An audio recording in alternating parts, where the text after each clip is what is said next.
احسن من فطير المخابز. ده الفطير الفلاحي الصح كما قال الكتاب يا جماعه. يلا شايفين التوريقه عامله ازاي؟ حاجه بسم الله ما شاء الله، فطير فلاحي بالطريقه الصح، مش محتاج تعليق، الفطيره بتتكلم عن نفسها. السلام عليكم ورحمة الله. النهاردة إن شاء الله نشوف طريقة عمل الفطير الفلاحي بطريقة سهلة جدا وبسيطة لأي حد ممكن يقدر يعمله في البيت بكل سهولة. النهارده يا جماعه ان شاء الله هنعمل مع حضراتكم الفطير الفلاحي، مش فطير المخابز. في فرق بين فطير المخابز وفطير الفلاحي. فطير الفلاحي يا جماعه ما بيحطوش فيه زبده ويلفوها وكلام من ده، بيقطعوا قطع صغيره وطبقات بالسمنه فوق بعضها. بتاع المخابز بيبقى زبده وبتراب فرن وجبنه. هنشوف الفرق ما بين بتاع المخابز والفلاحي ان شاء الله. الفطير الفلاحي بطريقه سهله جدا وبسيطه هنبدا مع بعض. معانا نص كيلو دقيق، ومعايا معلقه او نص معلقه صغيره ملح، ومعلقه كبيره سكر، وحوالي من معلقتين زيت او 3 معالق زيت 25 مللي او 30 مللي، ومعانا ربع كيلو ميه. هنبدا اول حاجه هنزل بنسبه الميه، يعني حاجه بسيطه خالص، نقطه بس كده ندوب فيها يا جماعه اهو. هنحط فيها معلقه السكر، معلقه كبيره سكر يا جماعه، وطرف المعلقه يعني نص معلقه صغيره كده طرف المعلقه ملح اهو. الكلام ده مع بعض يا جماعه بايدينا كده. شوف نشتغل بابسط الطرق يا جماعه، مش مصعبين المسائل. ادوب السكر يا جماعه كويس عشان ما يخرصش في العجين ويقطع. هبدا بعد كده يا جماعه انزل بنص كيلو دقيق اهو.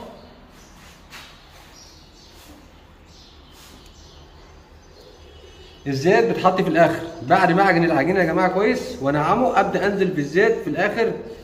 الزيت طبعا في الاخر بينعم وفي نفس الوقت بيفتح المسام وبيخلي العجينه في ايدي ان شاء الله هنشوفها مع بعض. هبدا ان انا احط الميه واحده واحده زي ما حضراتكم شايفين اهو، واحده واحده. في دقيقه يا جماعه بيشرب ودقيقه لا، احنا قلنا الموضوع ده كتير، المفروض ان حضراتكم فاهمين الموضوع ده. واحده واحده نبدا نحط الدقيق زي ما حضراتكم شايفين اهو. الميه يا جماعه عشان نمتلكها شويه ناخد راحتنا فيها زي ما حضراتكم شايفين اهو. طبعا العجينة لسه طرية يا شيف. لا العجينه بدات تشد نفسها خلاص، هنبدا بس احنا ننعمها شويه، هي عايزه تتنعم شويه بس. طبعا من نجاحها شيف خدمة العجينة. خدمه العجينه هي نجاح الفطير يا جماعه.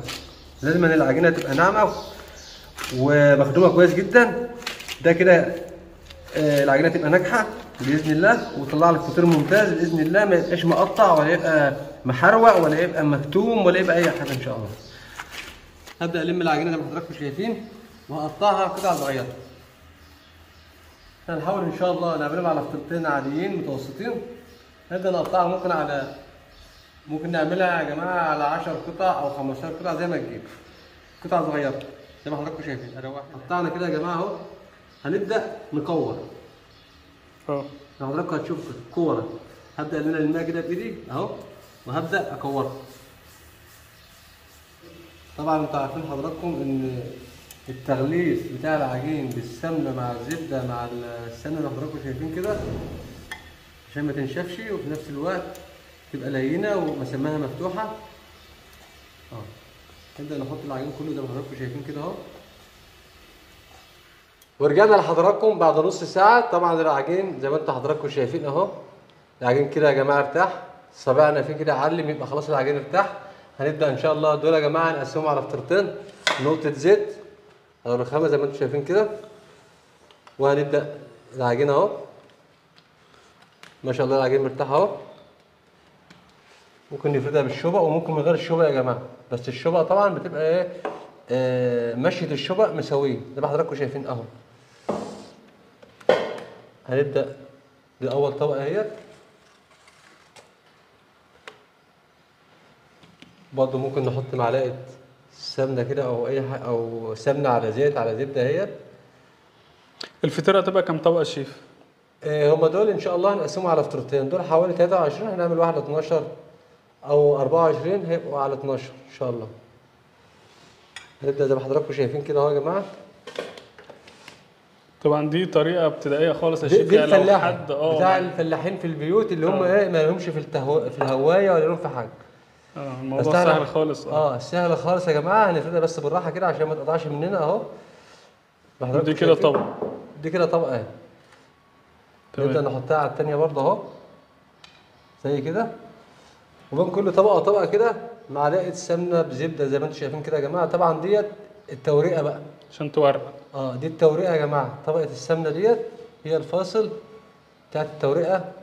طبعا زي ما حضراتكم شايفين عمل لهم 12 ورقه على بعض زي ما همت، ودول 12 عملناهم على فطرتين يا جماعه. هنبدا ان احنا بس نبدا نقرصهم، هنشيلهم كده بالراحه خالص اهو، وهنبدا نقرص الفطيره ده، هنبدا نجمعها زي تقرصه كده اهو زي ما حضراتكم شايفين اهو، بالراحه بحيث ان هي ما تتقطعش في ايدينا او تتخرم، لان لو اتخرمت ما بتقلاش في الفرن مش هترفع على الشيف في كده بنجمعهم بس كده اهو. تمام. وبنبدا ان احنا نخلي الفتحات كلها تحت زي ما حضراتكم شايفين اهو، وبنسيبها بس كده 10 دقايق بس ترتاح من شويه الشغل اللي عملناهم فيها دول. هنعمل الثانيه برضه نفس الحركه اهو. عجين مريح معانا بس عشان احنا شويه الشغل اللي عملناهم دول بيشد يا جماعه. العجين بيسخن اهو. تمام. هتسيبها قد كده يا شيف 10 دقايق؟ مفيش 10 دقايق بس كده، وهنبدا ان احنا ان شاء الله ممكن ما نسيبهاش يا جماعه، ممكن نفردها على طول اهو. بس الافضل يعني الافضل احنا نسيبها بس 10 دقايق بحيث ان احنا لما نفردها تتفرد معانا بسهوله يعني.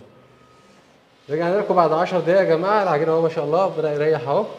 بس هنبدا ان احنا نفرده بالراحه كده، ومش هنرققه قوي، ما يبقاش رقيق قوي يا جماعه عشان برضه الفطيره ما تتحرقش مننا وفي نفس الوقت ما تبقاش ناشفه. طبعا احنا عاجنين نص كيلو يا جماعه، فعشان كده العجين يعني مش كبير او مش كتير، فطيرتين صغيرين متوسطين يعني ما هماش كبار قوي. انت بقى براحتك، عايزه تعملي كيلو تعملي 2 كيلو مفيش مشكله. كده العجينه كويسه جدا اهي، مش رقيقه برضه اهي. ده السمك بتاع العجينه اهو، مش رقيق قوي برضه عشان تقب وما تنشفش مننا يا جماعه. برضه هنعمل نفس الحركه في الثانيه برضه اهيت. العجين طالما مريح بيمشي معانا بكل سهوله وكل بساطه، مفيش فيه اي مشاكل خالص. بس اهم حاجه ما نفردوش زياده عن اللازم، يعني ما نفردوش بالدرجه اللي هي تبقى رقيق وينشف ويبقى مش حلو يعني. وما يرفعش كمان يا شيف. ما هو كل ما يرق قوي مش هيرفع. تمام. يعني احنا يهمنا برضو ان الفطيره تطلع كده عاليه وهشه وكويسه يعني. زي ما حضراتكم شايفين اهو. ممكن برضو اجيب زي ما حضراتكم سمنه على زبده على نقطه زيت اهو، وهبدا برضو. وممكن تحط حته قشطه من وش اللبن مفيش مشكله. لو حته قشطه من على وش اللبن ممكن تقلبها برضو عادي مفيش مشكله. ممكن تجيب بيضه تحطها عادي، اي حاجه عندك، مش مصعبين المشاكل يا جماعه، مفيش اي مشكله في اي حاجه. اللي حضرتك عايزه تحطيه حطيه.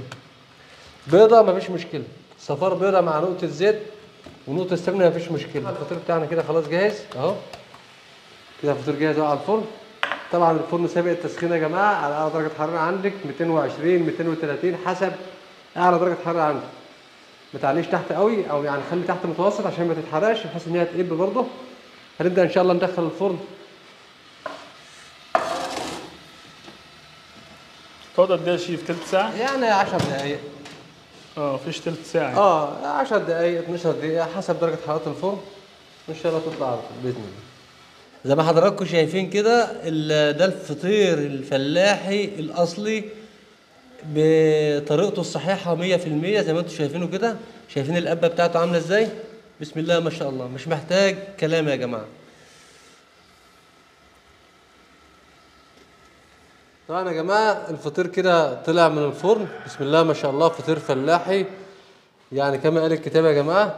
حط عليه معلقه سمنه بلدي زي ما انتم شايفين كده، وطلع من الفرن السخن والع نار. معلقتين سمنه بلدي كده يخشوا فيه كده يعطوا له الطعم الجميل بتاع الفلاحي. شايفين يا جماعه الفطيره عامله ازاي؟ قطعه من الذهب، سبيك الذهب. بنعملها بطريقه سهله بسيطه من غير اي مشاكل، وان شاء الله تعجبكم باذن الله. هنا حضراتكم شايفين الفطيره عامله ازاي يا جماعه اهو ما شاء الله. شايفين التوريقه عامله ازاي؟